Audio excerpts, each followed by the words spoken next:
कैलजी साहब से आपकी बात हुई है, आप डीजी से भी मिले कुछ देर पहले जब आपसे बात हुई थी, क्या आश्वासन आपको दिया गया है?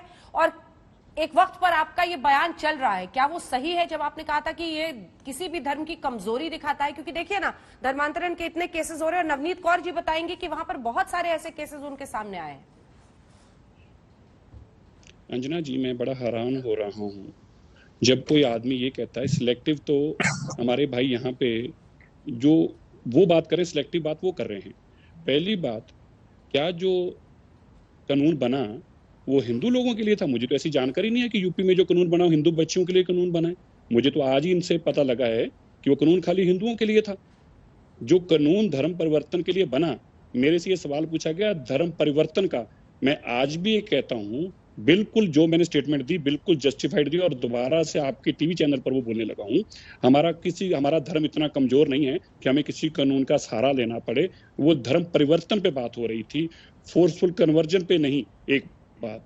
दूसरी बात, वो धर्म कोई हिंदू परिवार के लिए नहीं बना या खाली क्रिश्चियन के लिए नहीं बना। वो कानून जो बना है वो कानून सिख के भी लागू होता है, मुसलमान पे भी लागू होता है, ईसाई और बौद्धी पे भी लागू होता है। तो ये कह देना कि वो हिंदू बच्चियों के लिए बना था और तब सिरसा जी ने ऐसा बोल रहा था, एक बात। दूसरा, मैं आपको यह भी बताना चाहता हूं और बीजेपी के प्रवक्ता को भी बताना चाहता हूं, मुझे नहीं पता कि आप कितनी हिंदू बच्चियां अब तक बचा पाए हैं, पर मैं गर्व से कहता हूं 300 लोगों को पाकिस्तान से यहां पर लेके आया हूं। और आज भी वो 3 सखी बहनें जो रो रो कर मुझे कह रही थी हिंदू परिवार की, 2.25 साल से मैंने संभाल कर रखा, 2.25 साल से।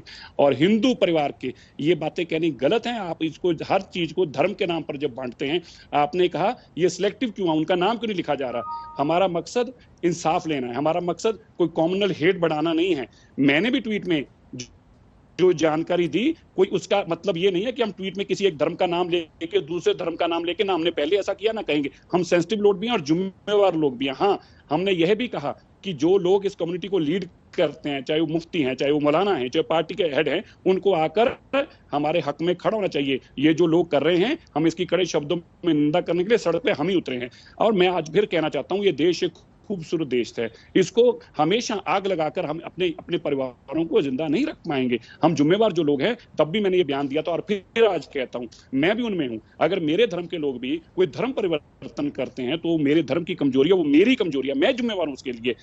और उसके लिए पुलिस प्रशासन का सहारा लेना ठीक नहीं है। और फिर मैंने कहता हूं, जहां तक फोर्सफुल कन्वर्जन की बात है, जो कानून यूपी में बना या मध्य प्रदेश में बना, वो किसी एक धर्म के लिए नहीं बना। इसलिए ये कह देना कि हिंदू धर्म के लिए बात हो रही थी, हिंदू लड़की की बात हो रही थी, हिंदुओं की लड़ाई हमने लड़ी है और लड़ेंगे। बेटियां हमारी बेटी हैं। और जिस दिन, मैं आपको यह भी अंजना जी याद करा दूं, जिस दिन यहाँ के मुस्लिम परिवार की बच्चियां भी थी, जब वो भी पुणे के अंदर, बेंगलोर के अंदर सीए के दौरान फंसी थी, हमारे लिए वो भी बच्चियां उतनी ही हमारी अहमियत रखती थी। उनको भी हमको टिकटे देके घरों तक छोड़ के आए थे। बेटियां बेटियां हैं, उनको धर्म पर नाम ना बांटे। यही एक बीमारी है, यही एक कीड़ा है जो हम लोगों के दिमाग में हमें खराब करेगा। चाहे वो कोई भी धर्म का आदमी ऐसी बात करे, इसका मतलब है उसका धर्म में विश्वास नहीं है।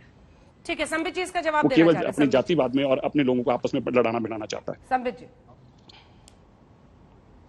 देखिए, पहले तो आपको जो प्रॉब्लम है उसको एक्सेप्ट करना पड़ेगा। अगर हम प्रॉब्लम को एक्सेप्ट नहीं करेंगे तो कभी भी सोल्यूशन नहीं होगा। और प्रॉब्लम लव जिहाद का है या नहीं, हम अगर गोल गोल बातें करेंगे तो कभी होगा ही नहीं उसका निराकरण। अभी भी हम देखिए, हम सेक्युलरिज्म के ओवरडोज में ये बात एक्सेप्ट करने को, मनजिंदर सिरसा साहब खुद ही एक्सेप्ट करने को तैयार नहीं है कि लव जिहाद होता है। फिर लड़ाई कैसे लड़ेंगे हम? फिर ये कानून कैसे बनेगा जिस कानून के विषय में वो बोल रहे हैं?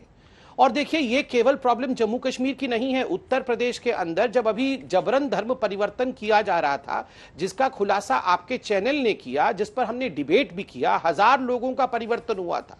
और केवल किसी को गन पॉइंट पे परिवर्तित नहीं किया जाता है, एल्योरमेंट, कुछ लालच देकर, पैसे के लालच के माध्यम से मूक बधिर बच्चों को किस प्रकार से गुमराह करके उनका धर्म परिवर्तन किया जा रहा था। और उनको एक एलिगेशन है कि सुसाइड बॉम्बर के रूप में भी इस्तेमाल करने को वो संगठन सोच रही थी।